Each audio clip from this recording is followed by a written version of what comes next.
Okay, hi guys, welcome back to our channel Ransi and Father Class. How's life? Great?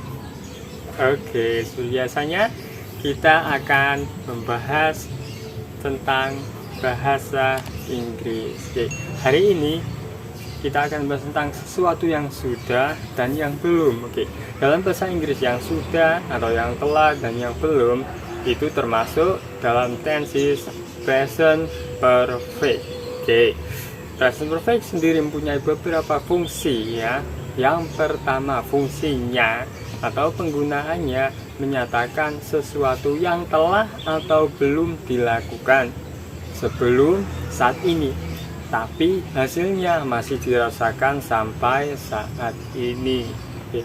Pada penggunaan ini atau pada fungsi ini tidak boleh menggunakan keterangan waktu atau time signal yang menunjukkan sesuatu yang masih berlangsung sampai saat ini. Oke, contohnya, I have already eaten. Saya sudah makan. Kapan? Nah, kapan makannya? Nah, waktunya tidak penting. Yang penting hasilnya. Ya. Present perfect lebih mementingkan hasilnya. Hasilnya saat ini saya masih kenyang. Oke. Contoh berikutnya, he has just washed his car. Dia baru saja mencuci mobilnya. Hasilnya sekarang saat ini mobilnya masih bersih. Untuk penggunaan yang kedua atau fungsi yang kedua menyatakan sesuatu yang telah dilakukan beberapa kali sebelum saat ini. Contohnya, she has gone to Bali many times. Dia telah pergi ke Bali beberapa kali.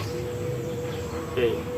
Fungsi berikutnya, fungsi yang ketiga menyatakan sesuatu yang dimulai di waktu lampau dan masih berlangsung sampai saat ini atau sampai sekarang. Oke. Pada fungsi ini, pada fungsi yang ketiga, present perfect harus menggunakan time signal yang menunjukkan waktu sesuatu yang masih berlangsung sampai saat ini. Waktunya harus menunjukkan waktu yang menunjukkan sesuatu yang masih berlangsung sampai saat ini. Dan juga verbnya atau kata kerjanya menggunakan verb long term activity. Contohnya, live, teach, work, dan lain-lain. Oke. Contoh kalimat pada fungsi ini, they have built the building for 2 years.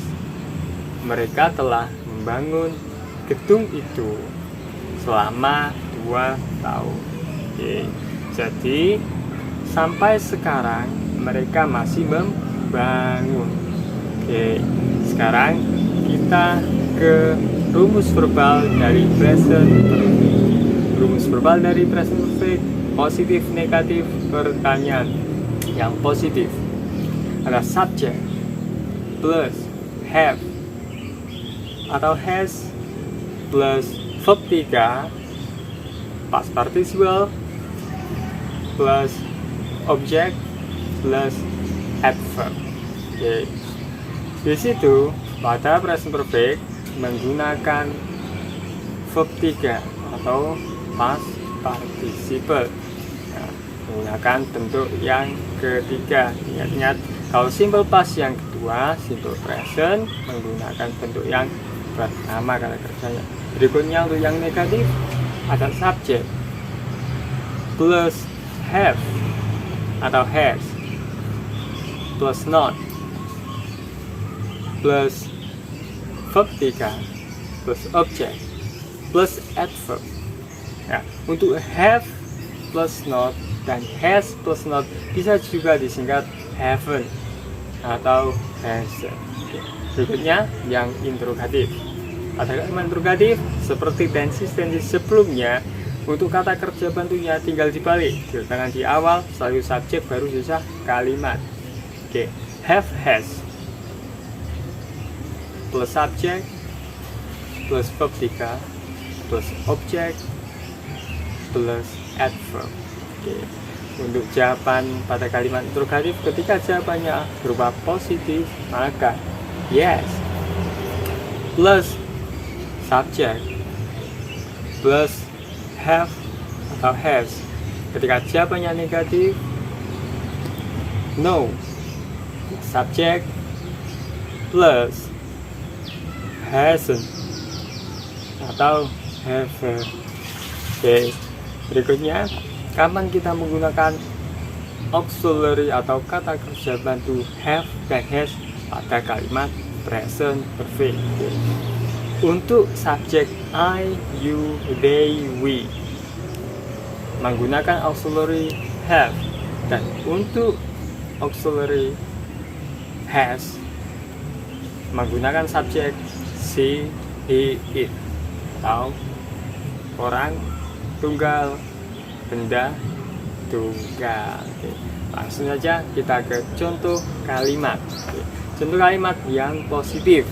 Contohnya, she has washed, menggunakan verb 3. She has washed her clothes. She has washed her clothes. Untuk negatifnya, she has not washed her clothes. Oke, pada kalimat negatif di situ kata kerjanya juga masih tetap menggunakan verb 3 atau past participle. Oke. Interrogatif, has she washed her clothes? Oke, teman-teman, untuk contohnya sudah selesai. Sekarang kita lanjut ke berikutnya. Oke. Berikutnya adalah penggunaan time signal. Oke. Pada time signal di situ ada beberapa fungsi yang itu juga mengindikasikan bahwa keterangan waktu atau adverbnya berbeda-beda. Oke. Sekarang ada just, already, not blah blah blah yet, ada up to now, until now, dan teman-temannya. Untuk keterangan waktunya di situ ada several time, many times, dan teman-temannya juga. Selanjutnya untuk since dan for. Nah, di sini pada penggunaan yang ketiga tadi, pada fungsi yang ketiga, ketika kegiatannya atau aktivitasnya itu dimulai di waktu lampau dan masih berlangsung sampai sekarang, maka keterangan waktunya atau time fixingnya harus menggunakan atau menunjukkan keterangan waktu yang masih berlangsung sampai sekarang. Oke, since. Pertama, since diikuti the beginning of time atau point of time. Oke. Contohnya, since last year, since January, since 1990. Oke. Berikutnya, since diikuti oleh kalimat. Ketika since diikuti oleh kalimat, sebuah kalimat, maka di situ since diikuti oleh simple past. Jadi kalimatnya itu simple past karena dimulai di waktu lampau untuk penggunaannya. Oke. Contohnya, since I live in Surabaya. Di situ since I live menggunakan verb 2, since I lived in Surabaya. Contoh kalimat lengkapnya, oke, I have worked in a company since I live in Surabaya. Jadi saya telah bekerja di sebuah perusahaan sejak saya tinggal di Surabaya. Jadi since di situ diikuti oleh kalimat simple past. Since diikuti oleh kalimat itu disebut clause ya, atau adverbial clause yang menjadi keterangan waktu dari present perfect. Berikutnya ada for. For artinya selama ya, diikuti oleh period of time atau quantity of time. Contohnya for 3 days, for a year. Oke, sekarang untuk memudahkan teman-teman dalam menghafal rumusnya, nah, sini saya akan berikan poin ya, atau basic form. Basic form dari rumus verbal tadi. Yang perlu diingat, present perfect sendiri menggunakan verb 3. Jadi menggunakan kata kerja bentuk ketiga.